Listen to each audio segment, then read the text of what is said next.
Harvard Divinity School. Psychedelic Spirituality and the Underground 2, February 17th, 2024. Okay, so today I'm going to be talking about a post-cringe theory of psychedelic spirituality in the Rave underground. Before we get into that, let me just briefly describe myself, who I am. My name is Lhooq. As mentioned earlier, I'm a journalist. I write mostly about underground nightlife and drug cultures. I'm particularly interested, I would say, in sort of the changing paradigms of what is counterculture and where you can locate it in this age of drug legalization and a lot of sort of cultural vibe shifts happening. I wrote this book about sort of the frontier and the changing paradigms of weed culture as it was becoming. So sorry to interrupt. You have such beautiful slides, and right now the various parts that are covering them for you, we can't see those. They're just black boxes. I don't know if you can move those out of view at all. How's that? I just want people to be able to see the slides. Yep, that's great. Okay, I think it's the Zoom box that's kind of blocking it. Yes. Maybe I'll just. How's that? That's great. Okay, cool. So yeah, this is my beautiful book about weed. I also have a newsletter on Substack called Rave New World that's sort of covering the frontiers of both drug and party culture. So it's everything from like the history of 90s Detroit psychedelia and raving to embedding with a group of climate protesters that recently did a climate protest at Burning Man. I'm also an event producer, and I throw psychedelic raves myself. This is a photo from my most recent party, which was a shroom rave in Los Angeles in October. And don't worry, I will be coming back to this. So before we get into the talk, I just wanted to play you a little clip of the music video and the song that inspired it. So this is a song called God is a DJ. It's by a British group called Faithless that came out in 1998. The song's title was actually inspired by a t-shirt worn to rehearsal by the band's guitarist and was produced by the band member Sister Bliss. So as you can probably tell, a lot of this band's sort of a lot of their lyrics and titles were inspired by spiritual themes. And the lyrics were penned by lead singer Maxi Jazz, who was actually a devout follower of Nichiren Daishonin Buddhism, which I'm sure many of you in the audience actually know something about. In interviews, he said that he wanted to start a debate about what God could be conceived as, asking questions that honestly, as a music journalist, have never crossed my mind, like, could God not be a DJ? Could DJing exist if there wasn't a God? Interestingly, Maxi Jazz didn't actually like the title God is a DJ. He himself was a DJ and thought it was cringe, but he wanted to incorporate ideas from his Buddhist beliefs. So as we listen to this little clip I'm going to play you, I'd love you to pay attention to the lyrics of the songs because I think that they really embody a lot of the spiritual beliefs of the Rave underground. Okay, so in case you couldn't hear, he, in addition to saying God is a DJ, is saying things like, this is my church, this is where I heal my hurt. He also talks about finding grace in minor keys and sort of the value system of rave culture based on love and compassion. So today I'm going to be talking about sort of one of my theories on rave spirituality for the 21st century. And in order to do that, I'm going to commit a pretty unforgivable sin, which is attempt to explain why a meme is funny. So here, this belief that trance is God music meme is sort of a classic amongst underground rave circles. I've been seeing it around for years.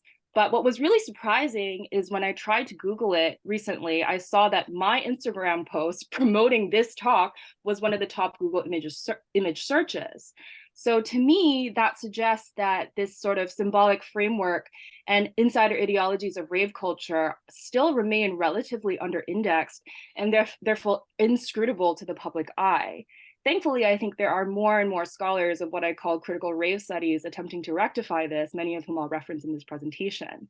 So the reason why I love this meme so much is because it contains several layers of humor. On the first level, this is a screenshot from a popular 90s American TV show hosted by the actress Jenny Jones, who would often interview everyday people about controversial subjects.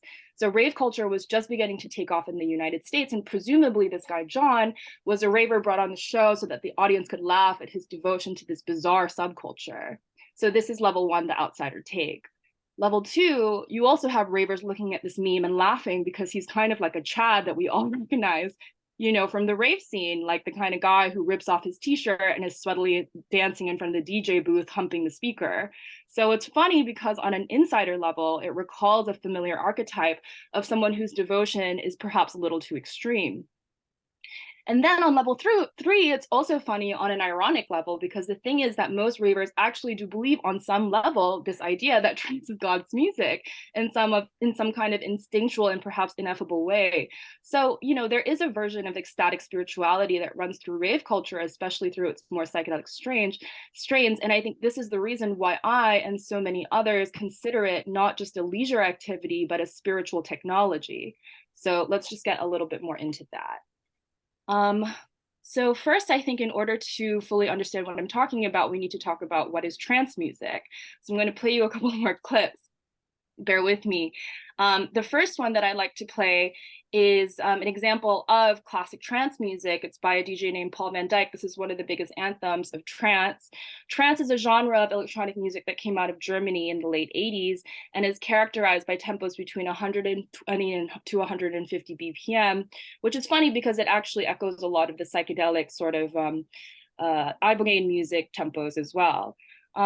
Anyway, it is also characterized by ethereal female vocals, cosmic synth timbres, and a slow buildup that climaxes into an emotionally uplifting melodic breakdown. When the esteemed music journalist Simon Reynolds wrote an article called Jungle versus Trance for The Wire in 1993, he already betrayed the growing skepticism and eye-rolling around this genre's pseudo-spiritual airs. He critiqued the assumption that trance's sedentary and contemplative atmosphere was inherently superior to other genres like the more hardcore genre jungle, which Reynolds described as more pagan and voodoo. So we're just going to listen to a very quick clip of what trance sounds like.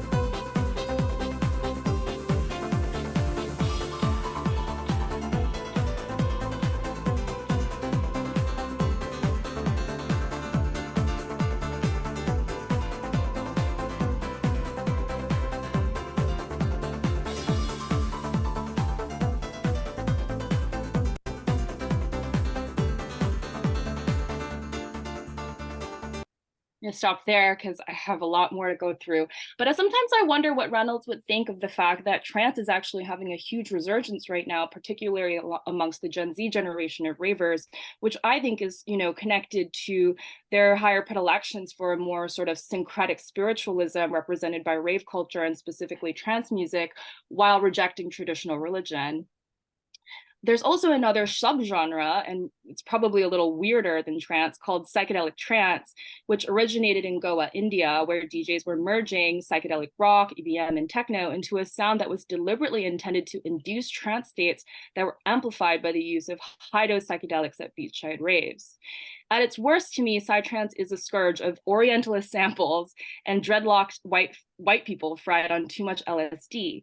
But at its best, it is a subculture where I think spiritualism is at the very core of its identity, and it embodies this transhumanist idea of finding the spiritual through a cybernetic convergence. It is, as psytrance expert Graham St. John put in his book, Global Tribe, Technology, Spirituality, and Psytrance, a complex techno-tribalism where enthusiasts willingly succumb to a liquidity of the self. So now I want to read you a very short passage from an article that the writer Eric Davis, who I'm sure many of you are familiar with, wrote after visiting Goa to investigate its psytrance scene in the 90s. So he's kind of describing dawn, which he says is Goa's sweetest moments, when the BPM slow and the night's bracing attack gives way to another smoother, more narcotic trance. According to Goa's more shamanic DJs, the change of pace has a ritual function. After destroying the ego with the night's hardcore sounds, morning music fills the void with light. Om Namah Shivaya, it's a mantra devoted to Shiva, the Hindu god of tantric transformation, and hence something of a freak favorite. So all of these, he kind of describes all of these different psytrance ravers coming out of the woodwork, and then a crowd of old-time Goan hippies ring the clearing, gray-haired and beaded creatures who drag themselves out of bed just to taste this moment. As the dust fills my nostrils, I wonder whether maybe something far more strange and ancient than beatnik dreams of the East was entrancing this crowd, something these old-timers knew but would not say. One thing I was sure, Goa's underground was deep and I was sinking. So something about this quote just has really stuck with me for some reason, because I think it kind of gestures towards what many in the rave scene, such as house music DJ Eris Drew, calls the mystery. So what is this thing that is far more strange and ancient than Orientalist dreams, something that the old timers knew but would not say? I think that as rave culture has evolved, certain spiritual tropes have kind of emerged to describe this feeling that we cannot really put into words, but we try. And I think that using tropes like club as a church, raving has been described as a form of secular collective ecstasy, where communities of the faithful can form over a sacred weekly ritual with its own protocols and codes. Sometimes this is literal, like on the left, the dance floor of the Limelight in New York City, which was a club in the 90s that was literally in a church. But sometimes it can also be referred to the religious fervor of devotees at clubs like Berghain on the right, where devotees will go through all kinds of torturous trials, like waiting in a freezing line for hours to become one of the chosen ones, in order to attain their salvation while dressed, of course, in their Sunday best.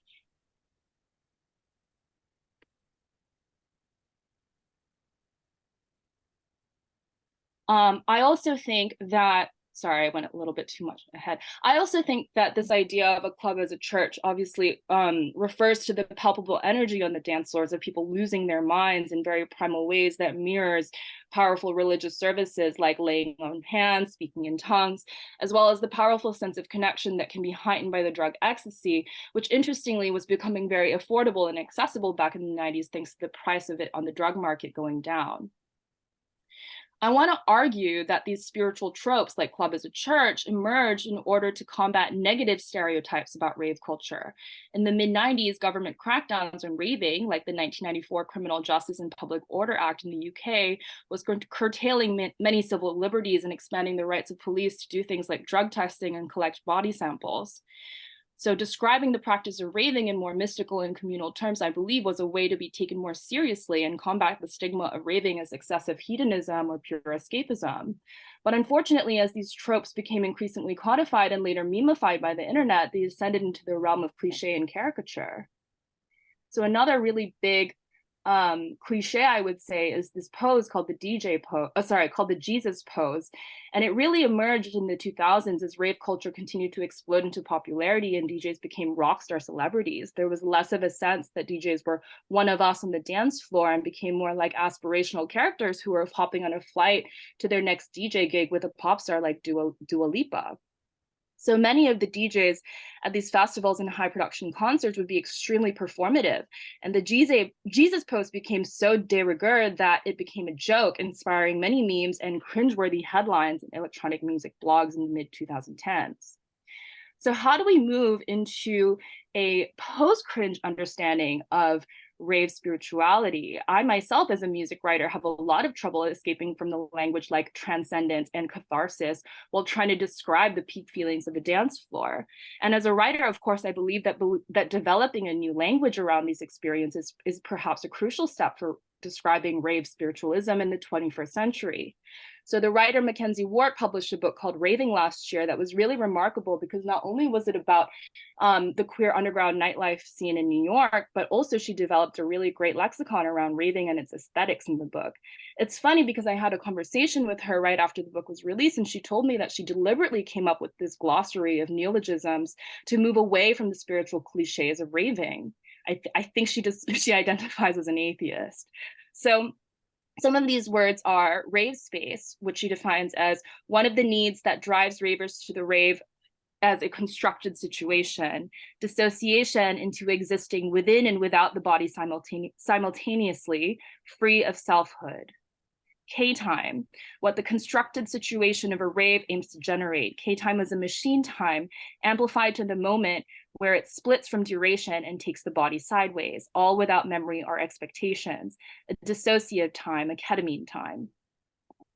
I also want to talk about another possible solution, which is the need to sort of innovate new forms of psychedelic rave parties themselves to continue to push the envelope of consciousness as it evolves into this emerging phase of humanity that we all know is happening but don't quite have the language for yet. My good friend and fellow psychedelic writer Emily Witt once wrote in The New Yorker that raves are a phase in the evolution of the psychedelic experience. And I think that this psychedelic experience today is very different from what it was in the 60s or even the 90s, but parties aren't necessarily reflecting that. So to conclude, we're going to bring it back to me, I guess. As I mentioned earlier, I throw a psychedelic party called Shroom Rave. And at these parties, everyone has the option of taking doses of psychedelics that are usually handed out for free, the DJ craft sets that are specifically oriented around a mushroom journey. And I work with artists who are interested in pushing the psychedelic aesthetic beyond the usual, and I'm sorry, this is no shade, but Alex Grey style cliches. The party is also oriented around microdosing and sobriety rather than necessitating that everyone plunges fully down the wormhole in order to have a peak experience. I believe that this sober-oriented yet psychedelic ethos is actually more radical and more in line with contemporary culture's desire for healing and transformative experiences. It also opens up space for questions like, what is the spirituality of microdosing? Why is spirituality such an intrinsic part of sobriety? And why is it that psychedelic research is showing that music, more than any dose of drug, more reliably predicts the achievement of trance states and the likelihood of therapeutic outcomes?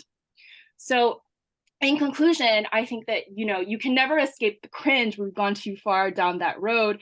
But in order to prevent, I think, the further slide of cliches into the sort of realm of caricature and thus simulation, we have to understand the socio-political conditions that these tropes were in reaction to, and also recognize that raving, as it becomes more and more accepted in the media and therefore the mainstream framework, we need to develop new languages and new understandings of its aesthetics and economics in order to reflect the new paradigms and power structures that we are existing in today. And that is it. Thank you, Michelle. All right, everybody, can you hear me? Yep. We sure can. Okie dokie. Let's rock and roll, huh? First and foremost, I got to give a big thanks to my friends, Jeff and Paul, who have organized probably the coolest conference on psychedelics I've ever been to. And more to the point, this panel is like a dream panel. So thanks to all my friends and thanks to everybody in the audience. I've timed this at 14 minutes, so let's see how good we can do. All right. Beyond the Counterculture, I'm J. Christian Greer. There's my email and my Instagram, because I'm a millennial. All right, this paper challenges the core historiographic problem in the study of modern psychedelic history, the counterculture. Let me begin with the bottom line. The so-called counterculture is an abstruse piece of sociological jargon that obscures more than it illuminates about the networks that carried the torch for psychedelics over the last 5 decades. In this paper, I will dismantle the counterculture thesis. But don't worry, y'all. I'm not here simply to problematize. I got a proposal too, okay? Let's get into it. My argument is broken down into 3 sections. First, I will unpack the counterculture thesis, tracing it back to its popularization in the landmark bestseller, The Making of a Counterculture by Theodore Roszak, which you see the cover in the top right-hand corner. As I will show, its author deployed counterculture as a euphemism to self-consciously intentionally marginalize the significance of the psychedelic movement. Second, by drawing out the misconfigurations at the heart of the term counterculture, the stage will be set to introduce my own concept, psychedelicism, which is a new value-neutral construction that speaks directly to the diversity of psychedelicist identities over the last 55 years. The third part, probably the most interesting, I put the framework of psychedelicism into practice. Here, I'm going to dive into the networks that have been neglected in popular histories and scholarly research, specifically the psychedelicist undercurrent in women's liberation in the 1970s, and Black Power looking at Parliament Funkadelic. Okie doke. Here we see a selection of books. On the right, the counterculture is used in an exclusive, strict sense to mean the socio-cultural ferment of the American 1960s. That's the counterculture as sex, drugs, and rock and roll. On the left side, we have texts that rely on a trans-temporal and altogether more nebulous conception. So, we have a problem here. Does the counterculture speak to an exceptional period in American history, as the books on the right suggest? Or is it a structural element in human society, as the books on the left suggest? And if it is a structural element, why is the 60s American counterculture the template for analyzing diverse and most certainly distinct periods and places? To get some clarity on this ambiguity, we got to go back to the book that popularized it. Rozak's The Making of a Counterculture reflects on the technocratic society and its youthful opposition. Now, this book was a massive success, irregardless of standards of publishing. It was huge. And note that this book was not the creation of a disinterested or dispassionate scholar. Far from it. The Making of a Counterculture is a fiery manifesto for the cultural revolt that was erupting all around its author in the late 1960s. Now, what made this book unique amongst publications of the period is that the author didn't champion the anti-war politicos of the New Left, the women's liberationists, or even the Black Panthers. Our salvation rested, according to Rozak, in the, quote, counterculture of beat bohemians on the, quote, hip fringes of society. Interesting. However, for all of his unrestrained sympathy for the hipster insurgents, this Berkeley professor detested acid culture.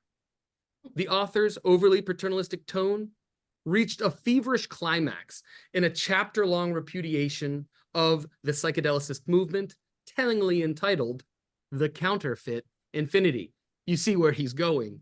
Here, in this chapter-long defamation of psychedelicist people, the author explained that psychedelic ideologues like Timothy Leary were opportunistic charlatans and liars who concocted their religious approach to drug taking as part of bad faith legal dodges. Now, Rozak was not interested in describing the hip revolt as it was. No. Rather, his book described what the hip revolt should have been.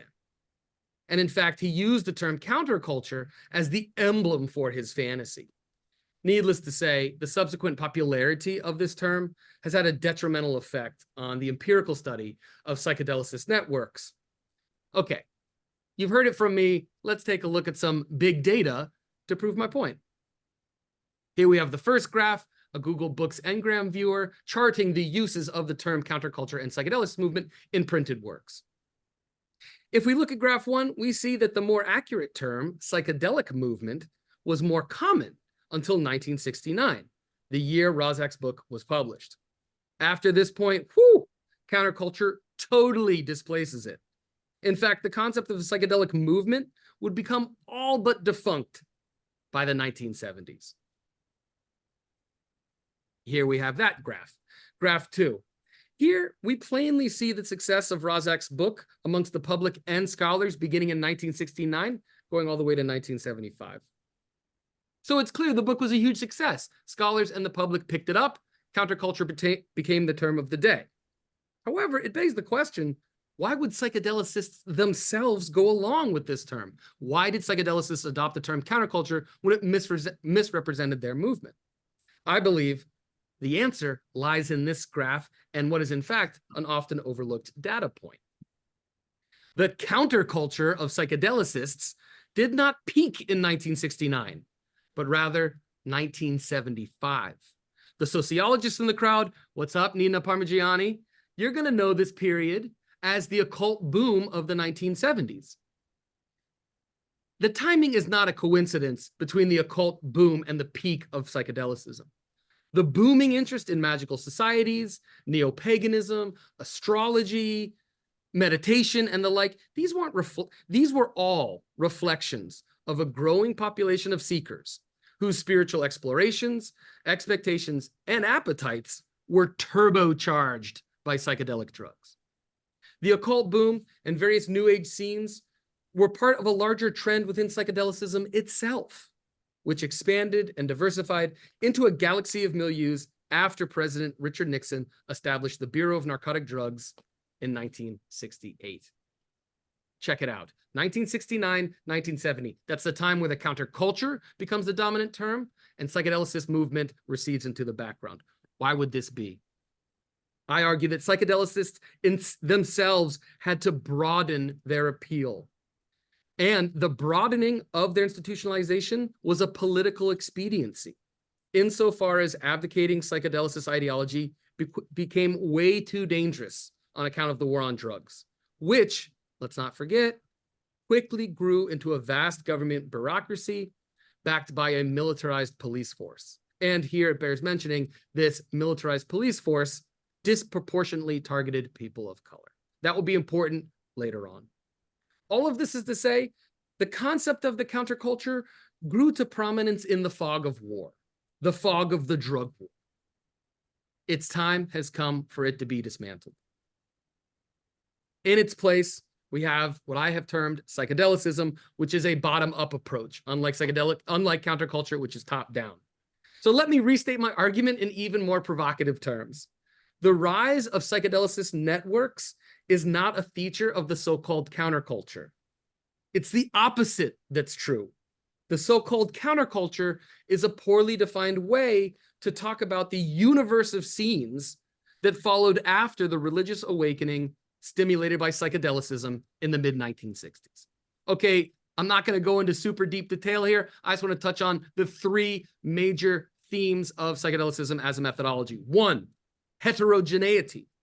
Whereas counterculture homogenizes everything into a nebulous counterculture, psychedelicism stresses difference.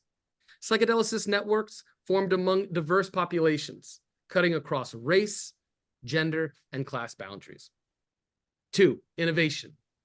Counterculture suggests a negationist movement. It's counterculture. Psychedelicism, on the other hand, is based on the fundamentally experimentalist nature of psychedelic networks.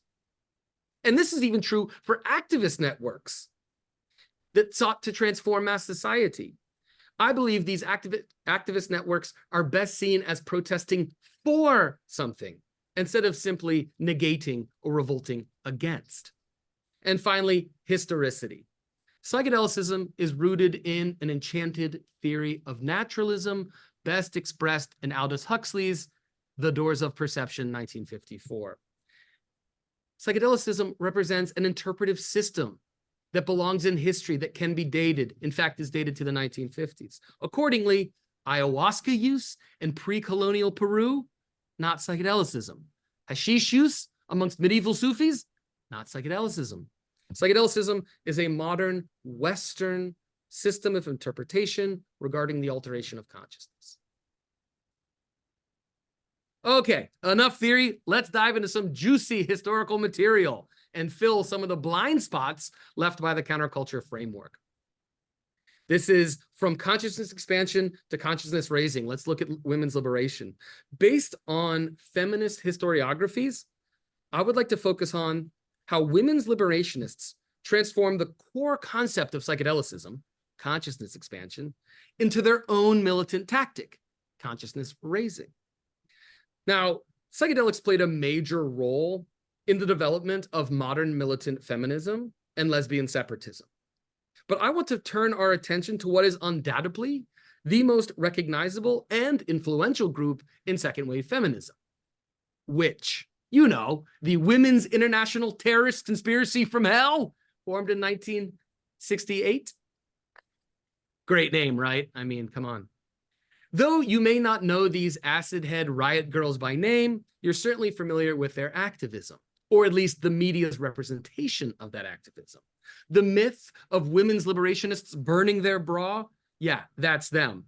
However, it was the media that elaborated on this protest, which in fact they staged against the Miss America beauty pageant, in which they juxtaposed draft card burning in the military industrial complex with brassiere burning and the beauty industry. But they did so much more. And here I'd like to briefly trace the way in which reconfigured consciousness expansion, the core practice of psychedelicism, into consciousness raising, the core practice of women's liberation in the 1970s. Okay, to be clear, consciousness raising ain't what you think it is. It is not a form of lay therapy, and it's not a women's only discussion circle. No, consciousness raising is a transformational mode of collective group work. More specifically, which, and later the women's liberationist movement, used the communal sharing of experiences by women for women as a means of disassembling their own internalized patriarchy. Yet deconditioning, that was just the first step. Empowerment, that was the second step. And that is what elevated consciousness raising into the central emancipatory praxis of women's liberation. As a means of perceiving higher truths, consciousness raising became the tool for collective self-transformation. Aha, but the question, how is that psychedelic? Well, psychedelicism in its myriad of forms is premised on the dissolution of boundaries. It is the core concept from which the psychedelic experience arises. And it was through the psychedelicist principle of mind melting that consciousness raising generated something fantastic for second wave feminists. The witches and their followers discovered the divine feminine and their innate connection to magic that their great-great-great-great-grandmothers knew, but were all but snuffed by the witch trials and centuries of church persecution. The transformation of women's liberation into the pagan witchcraft milieu and the larger goddess movement itself originated out of the consciousness raising sessions of the 1970s. And it reached an early climax with the publication of that principal women's liberationist text, Starhawk's The Spiral Dance in 1979, which launched the neo-pagan scene in the US. Now, while scholars have long recognized neo-paganism as a thoroughly psychedelic space, the bottom-up approach of psychedelicism provides a way to historicize the development of consciousness raising, going back to consciousness expansion. Okay, time grows short, I know, but I'd like to hit one more case study because it's important. Did you know that working class Black men and women formed their own psychedelicist culture in the 1970s? That's right, Parliament Funkadelic. The Parliament Funkadelic Thing, as it was called, is a collective of more than 50 performers, musicians, and artists active from the mid-1960s to the present. Led by the charismatic band leader, George Clinton, the Funkadelic mob has sold millions of records and amassed tens of thousands of hardcore fans. These are the Funketeers. And it is the Funketeers who pushed this psychedelicist subculture into new and even funkier domains of identity formation and illuminated politics for people of color. Researching Funkadelic culture, which is the subject of my next book, it's essential for understanding the way in which psychedelicism progressed over the last 5 decades. Why? Funkadelic culture in the 1970s displaced the mass movement of so-called flower children. And in so doing, studying them challenges many of the presumptions that shape our perception of psychedelics today. For example, 1, studying Funkadelic culture demonstrates that the psychedelic movement didn't end in the 1960s with Altamont or the Manson murders. 2, studying Funkadelic culture interrogates the racial bias encoded into the term hippie.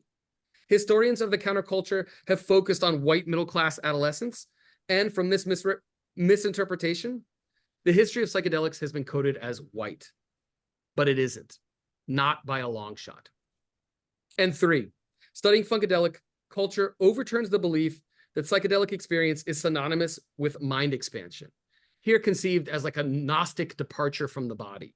Again, this is far from the truth. I'll just say one more thing about funkadelic culture before drawing this to a close. The funkadelic movement is a strain of psychedelicism that privileged knowledge rooted in the body. The funk was profane, it was physical, it was earthly. The psychedelicist imperative to expand one's mind was incomplete, argued the funketeers, without getting nasty, funking it up. Moving one's body was at the heart of funkadelic culture. Here we see the way in which psychedelicist networks developed on psychedelicism from its 1950s origins. So to wrap this section up, let me just say that the key to funkadelic culture is the transpersonal collectivity generated by LSD and what P-Funk termed locking into the funk, which was a mind-melded group consciousness that surrendered to the overpowering sound and heavy vibrations of the music, which carried the collective body-mind into higher dimensions of cosmic awareness. Okay, let's conclude.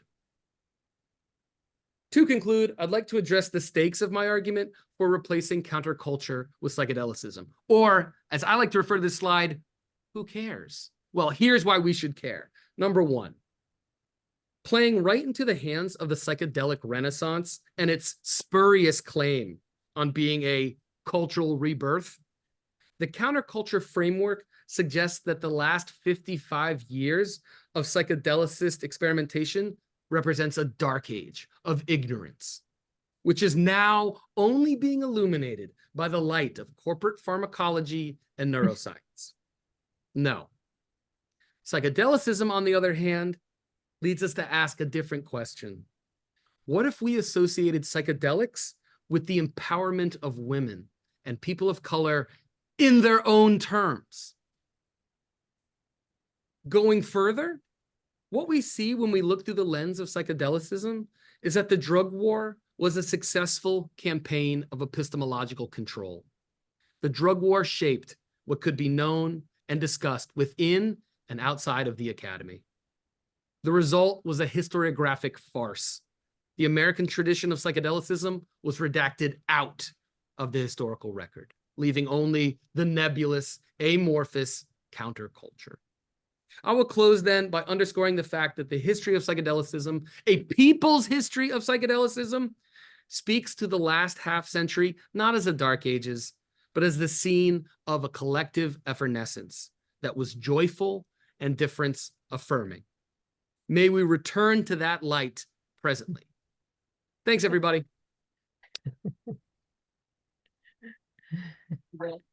Thank you, J. Christian Greer. And now I'd like to introduce our final panelist, Jeffrey Breau, who is a graduate student at Harvard Divinity School and a research assistant at the Center for the Study of World Religions. Welcome, Jeff. I know, why am I here in person? All right, we're actually just going to run with this because that actually might be better for the Zoom anyway.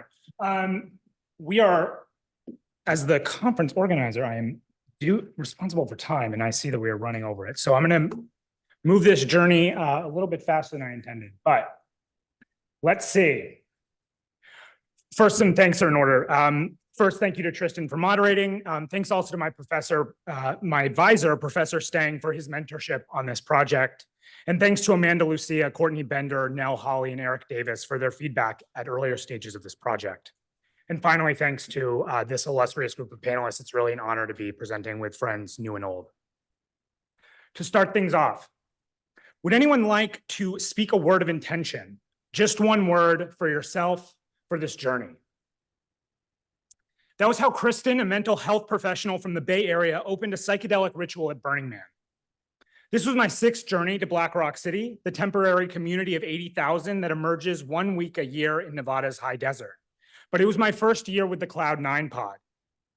The pseudonymous name, like all in this paper, for a group of 14 underground psychedelic users who use psychedelics spiritually in recreational settings.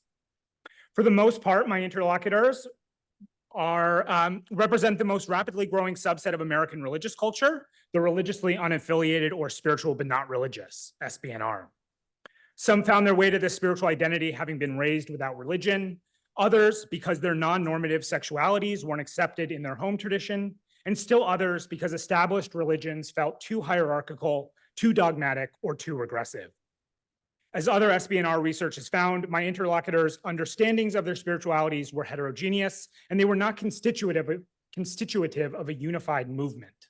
Despite that variation, everyone in the group viewed psychedelics as an important lodestar in their unique spiritual constellations. I'll be focusing here today on one element of the group's psychedelic and spiritual practice, their intention setting ritual. From recreational settings to clinical trials, the psychedelic users are often encouraged to set an intention before their trip. See here an example from Vice News, as well as language from the MAPS Therapist Manual for MDMA-assisted psychotherapy. Though I will be looking at how the intention setting was performed and understood by the Cloud9 pod in particular, I suspect that this group's practices and perspectives are ones that are shared by many psychedelic users. The Cloud9 pod's intention setting ritual was performed to open the group's experience with the synthetic psychedelic 2CB, a close relative of mescaline. It was Thursday night of Burning Man, the 5th day of the event, and the night before 2023's unprecedented rains. The Cloud9 pod were gathered in a Bell Dome tent, much like the one you will see here in a second. This canvas Bell Dome was lined with pillows and lit by LED candles. Everyone was seated cross-legged in a circle with a pressed pill containing 2CB in everyone's hand. I had to decline one myself, citing my IRB requirements, for better or worse. Kristen then began the intention setting with what I mentioned at the beginning. Would anyone like to speak a word of intention? Just one word for yourself for this journey. Reverent whispers filled the air. Presence, connection, belonging, chosen family, purpose, spiritual play, lying. Lying, Kristen asked, truly surprised. Sasha, who had said lying, tried to explain. And there was considerable confusion until someone realized that Sasha had actually said flying. At that point, much like here, the circle erupted with peals of laughter. The intention setting itself ended soon after with a communal breath and with everyone swallowing their psychedelic pill. The intention setting ceremony took no more than a couple minutes. The practice itself was simple. In the beginning was the word, just one word. And like logos, here the word represented more than a mere utterance. Here it represented a process, or as I will discuss, 3 separate but interconnected processes: a psychological process, a social process, and a ritualization process. Turning first here. In a post-Burning Man interview, one participant, Will, emphasized to me the importance of intention setting as an internal process of self-reflection. Commenting on the structure of the intention setting, he told me that it's not the external thing that matters, it's what you are doing in here, he said as he tapped his head. In this psychological understanding, the moment of reflection before a trip, and it is important that this moment comes before the psychedelic is consumed, that moment of self-reflection helps make a person's current emotional state visible to themselves. Thus, it allows their inner landscape to become concretized and to become a concretized and manipulatable object throughout their psychedelic trip. As Will went on to tell me, it is important that the intention being set comes from within the individual, that it emerges from their own self-reflection. But, he went on, it is not important that any particular intention or understanding arises. In fact, I was repeatedly told that the intention landing upon was not particularly important and should be held loosely. Holding the intentions loosely is a common recommendation that is mirrored, for example, in the MAPS Therapist Manual itself. The intention setting is seen as important not because it reveals any specific intention, but because it creates a reflexive attitude, one that infuses reflexivity into the upcoming psychedelic trip. This is in fact what sets an intention apart from a goal. A goal is something being striven for, whereas an intention is about cultivating a state of being. Once that self-reflection process had happened, the intention was verbalized to the group. This verbalization served a social function for them. As I was told, by speaking the intention, the inner individualized state was turned into a shared communal object. Many in the group expressed to me how opening a trip in this way created a feeling of safety and openness, and affirmed that individual experiences were welcomed and supported by the group. This is particularly important given that much of what happens during a psychedelic experience is contained within the confines of each person's consciousness. Furthermore, the communal nature of intention setting united the group around a shared value of intentionality. This will become more clear as I turn to the intention setting as a ritual process and intention's use by the group as a thick concept. Bear with the jargon for 1 second. Little dogs going around in cars.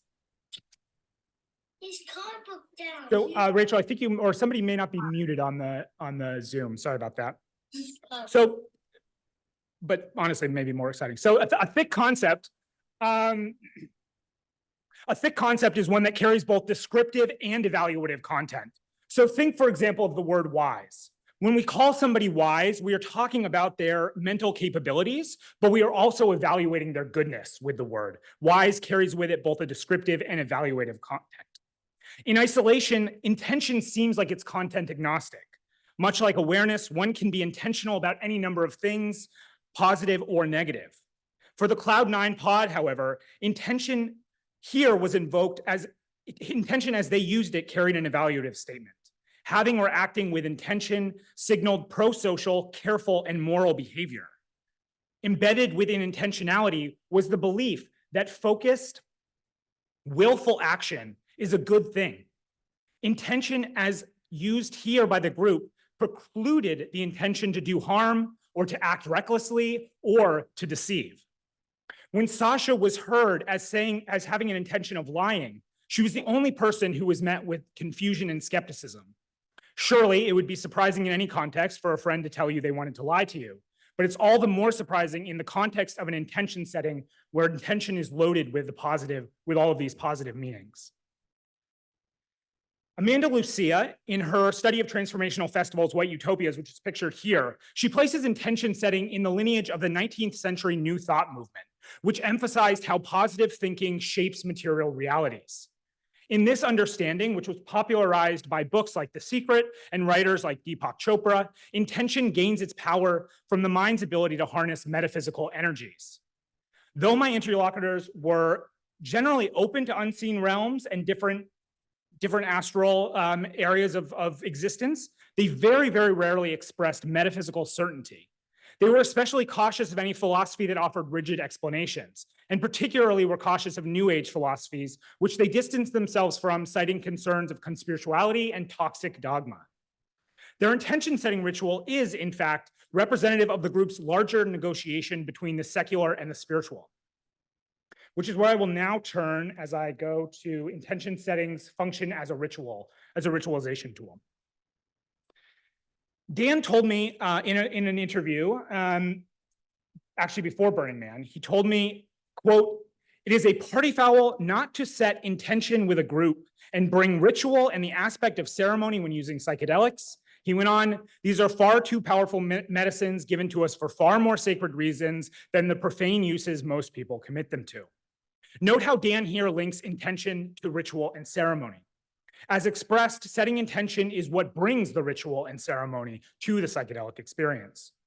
He told me that the difference between taking a psychedelic as a drug and taking it as a sacrament was marking the experience with ritual, which he said happens just with setting the intentions. It's really just a shift in the mindset.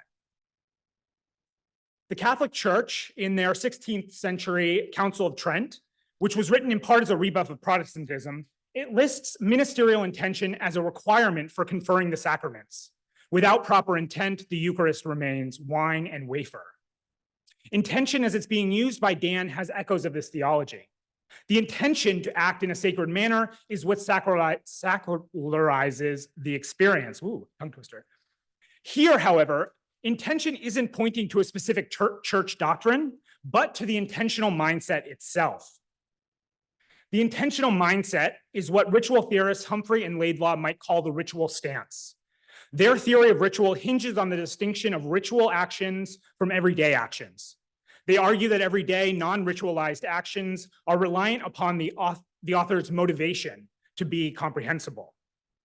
An example of this: if we were to wink,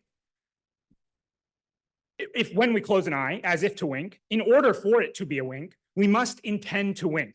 Otherwise, as with this cat here, it is simply a twitch. In their theory, in contrast, a ritual can be performed regardless of what the actor's motivation is when performing it. In performing a ritual, one adopts the ritual stance and temporarily turns over authorship of the action to the rules, histories, and movements of the ritual they are enacting. Importantly, as Humphrey and Laidlaw note, citing the Eucharist, this allows the same ritual to be meaningfully performed by people who understand it with different, even conflicting perspectives. For Catholics, the minister's intent matters. For Protestants, it does not, and yet both are performing the same ritualized action.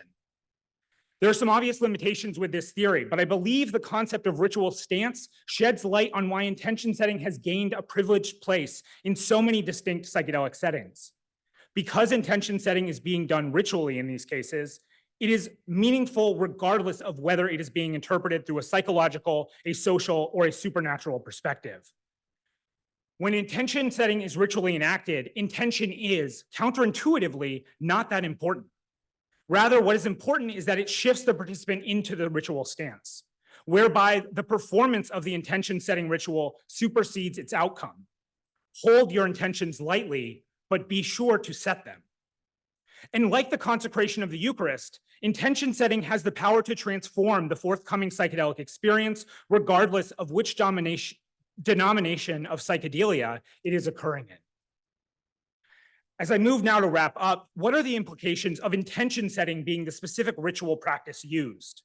More specifically, what does it matter that intention is the ritualized concept? Intention, as we discussed, is a thick term. It's one that assumes intentionality is a positive, innate, and invocable state of being. Given this, I'm curious if starting a psychedelic experience with a call to intention encourages psychedelic users to view not just themselves as intentional, but the external world as well. It seems possible, given the suggestibility of the psychedelic state and intention setting's place immediately before the psychedelic is consumed, that a sense of intentionality could pervade the experience, leading to metaphysical conclusions about the role of intention in the universe. Such conclusions would differ depending on where the intentionality was believed to reside. For example, if a psychedelic user attributed their feelings of intentionality during a psychedelic trip to a God figure, we'd expect them to adopt a theistic conclusion. Alternatively, might animism prevail if the world itself became viewed as intentionality's fountainhead? Perhaps such a pervasion of intention could even help explain messianic psychedelic experiences. In such cases where an individual's own intention, so emphasized at the start of the trip, comes to be regarded as the root of intentionality writ large. All of this will, of course, require much more exploration and scholarship, but as clinicians, researchers, and practitioners, we should keep in mind that intention-setting rituals may be doing more than is intended. Thanks. Thank you, everyone, every panelist. We have about 1 or 2 minutes if there's any questions you'd like to ask before we head to the break in the keynote speak. Yep. Great.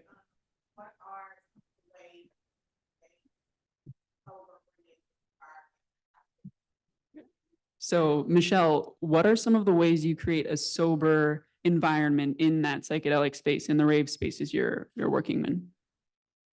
Thank you. So I didn't get to talk about this very much, but because we're focusing on spirituality, but one of the biggest parts of this party is bringing in brands and underground businesses that are, I think, defining the current psychedelic market, both in the underground and above ground spaces. And so, I think that one way that we try to encourage, I don't want to say sobriety, but like a sober oriented disposition, is by specifically inviting brands that are focusing on microdosing, as well as bringing in, experienced psychedelic trip sitters who also can speak towards like people who are perhaps in recovery and trying to engage with like a psychedelic experience without necessarily having to be on a psychedelic. Thank you very much. And with that, we'd like to close the Underground 2 panel. Thank you, everyone, and let's give a round of applause. Sponsor, Center for the Study of World Religions. Copyright 2024, the President and Fellows of Harvard College.